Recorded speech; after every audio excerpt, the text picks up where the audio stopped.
I live off-grid.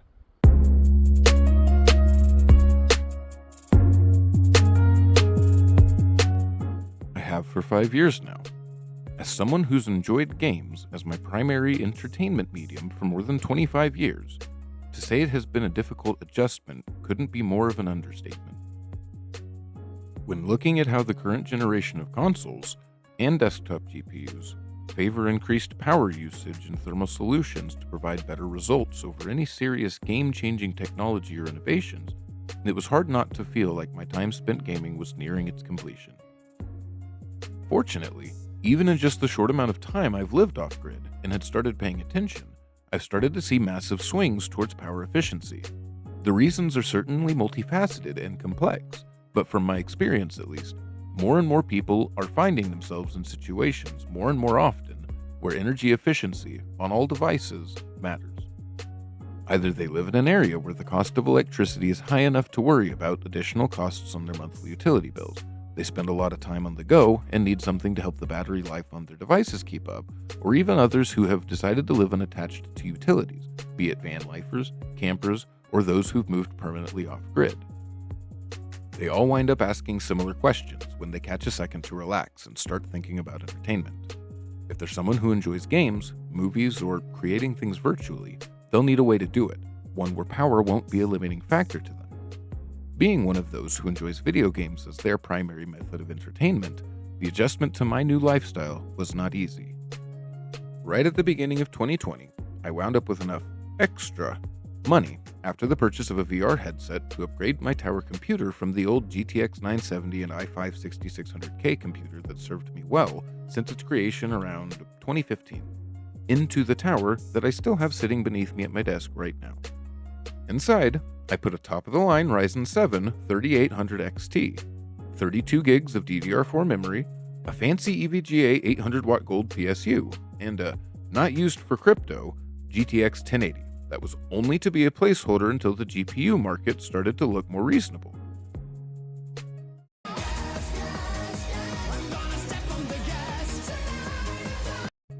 Literally just a few weeks into the big thing that happened in 2020, I lost my job and found myself faced with a choice.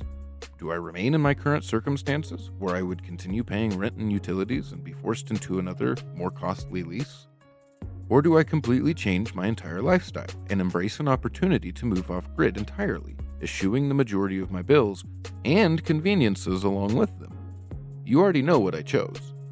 Upon realizing the costs to hook up to the power grid, the reliability of which around here is notably bad anyway, I soon decided that the best course of action, moving forward, would be an entirely off-grid approach, as there's no water or sewer access up this far anyway. It was cheaper to set up this way than to even get a temporary power pole set up, so the choice was clear. After some delays and setbacks, we installed the system. The only problem for me was getting enough power during the day to play on the PC I had less than a year prior built without these new parameters in mind. Needless to say, VR was out of the question for the vast majority of the time. With the additional power usage of the device and the consistent maxing out of the system configuration I had, I could seldom run it for long enough to enjoy. It also struggled in some games too, but there was plenty of overhead in the CPU at least. It was the GPU which bottlenecked the computer in these titles, and therefore I couldn't experience them to their fullest extent anyway. While making the transition from on-grid to off, I learned just how handy it was to be able to play a game while taking a break, or to be able to easily resume one when going from location to location. The Switch really helped make that transition more bearable, as I could sustain myself with indie games and older games that I hadn't yet gotten around to, and wouldn't strain my power system unnecessarily, allowing my home batteries to last for longer periods of time. It wasn't until around that time that I realized how little power the Switch actually uses, and how useful that was to allow me to game while dealing with minimal power from bad weather. Due to this, I wound up buying a lot of games on Switch, building a library of single-player games to jump back into when necessary for power conservation means. Some third-party games that likely should not have been released on that system aside, I was generally pretty happy with how it played, because I wasn't interested in multiplayer as my only option for internet at the time was mobile Wi-Fi, which might have been doable had it not been 3G with a sprinkling of 4G mixed in. It was around the time I acquired actually worthwhile internet that my options all opened up. and I looked back on the few years I had my head tucked into my Switch, Xenoblade, to see what had come out during that point. I had just prior to getting this usable internet picked up a PS4 Slim, as I needed a new PS4 anyway due to breaking the fan header during one of the cleanings I did. I had to do a local system transfer to get the games that I had on my old one onto my new, as the crappy mobile Wi-Fi I used also had a data cap. I was definitely keeping an eye on what Sony did for the PS5, considering every console they've released had some kind of mid-generation refresh, and of those, they usually used far more efficient hardware. The main reason for this wasn't because it would be more efficient, though it was, but rather the hardware had become cheaper to produce by this point, whether by changing process node or using newer processors, allowing them to sell these refreshes for a lower price tag than the base model, keeping these consoles more competitive in the market overall. In my expectations of a much more efficient mid-generation refresh, I started squirreling money away here and there to ease the price of my inevitable purchase of the Slim model. Much to my dismay, in October of 2023, they announced this rumored Slim Edition. It was in fact smaller, but it definitely wasn't cheaper, and it actually used more power. I'm assuming this was because the fans had to run more often due to the smaller thermal solution, but regardless, it used too much power for me to justify the price investment. I was content to keep using my PS4 Slim for Sony titles, but even it was showing its age, and I began to look at other options with the money I had set aside for the PS5 purchase. I had for a while been looking at mini PCs, even before knowing the disappointment the PS5 Slim announcement would be. These little devices can do a ridiculous amount of multitasking and productivity work, but I didn't account for the improvements in graphics AMD APUs provided. After watching a few YouTube videos about the gaming potential of Radeon iGPUs, I was sold on the concept, as I already had all the peripherals I would need to use it, and didn't need to pay for all the extras that a laptop with the same chipset would come with. Upon getting it, and blowing my own mind yet again with how I could get it to run most any single-player game I threw at it, albeit with some severe trade-offs, I started seeking some multiplayer games. I had found a way to reconnect with my friends from before my move off-grid, and in the process, was playing some great games that I had missed out on, or hadn't been able to play consistently since. Some of the games I wanted to play were trapped on PS4, as they would play better on the mini PC, but I didn't want to rebuy them for Steam. Over the last year and a half, I was able to play on my mini PC quite consistently, but ultimately came to the determination that it just struggled more than I was willing to first admit, as later areas of games or intense multiplayer sessions showed the issues most visibly. I had already updated the BIOS to achieve the gaming performance that it should have been capable of from the start, but read that a 100-watt charger could push the performance a bit further on that BIOS. When using the 100-watt charger, there was a noticeable uplift in frame rates, but even that was too little, too late, and I started my off-grid gaming search anew. The hype cycle for the Switch 2 was in full swing at this point, as the January reveal trailer had already dropped, though, to be honest, there had been rumors and leaks for years, and a lot of the surprise was already spoiled. Considering the joy that the first Switch had brought me, and the quite sizable library I had already accrued on it, the Switch 2 seemed like a no-brainer for me, and from the first reveal in January to the actual Switch 2 Direct, I was already sold, and started to set money back again for the seemingly inevitable purchase. However, come April 2nd, 2025, and the information that day brought, I was back to looking for options to play new games. I was, effectively, already buying brand new games on the Switch for $50 a piece, when you account for the 2 for $100 online membership game vouchers.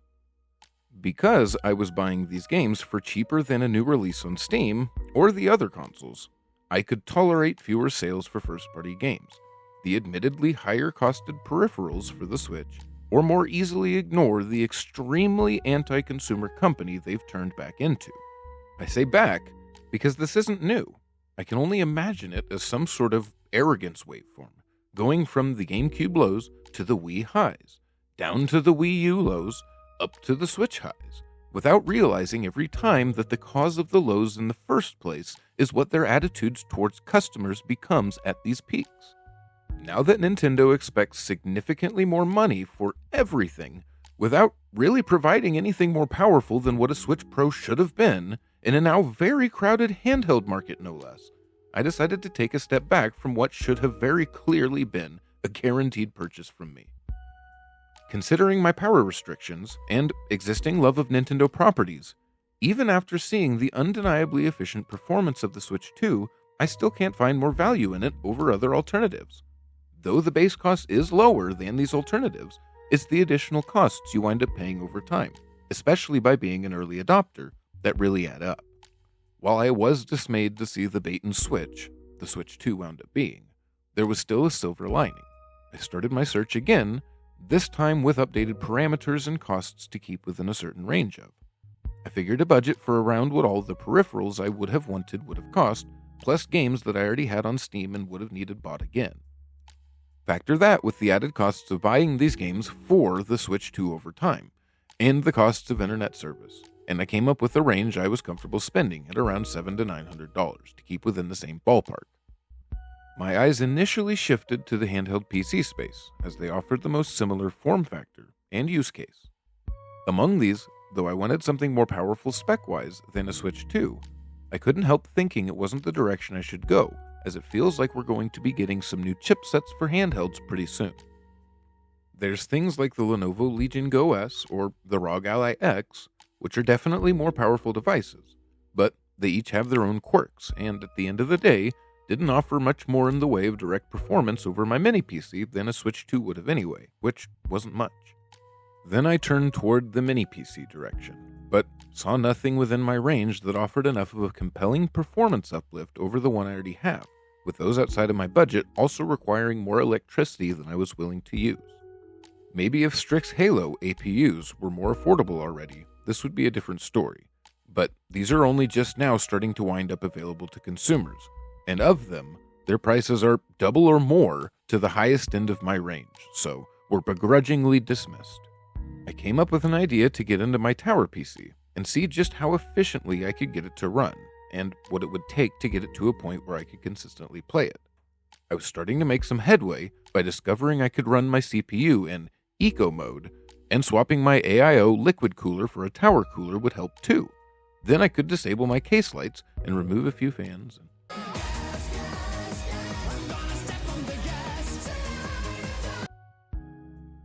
Never mind.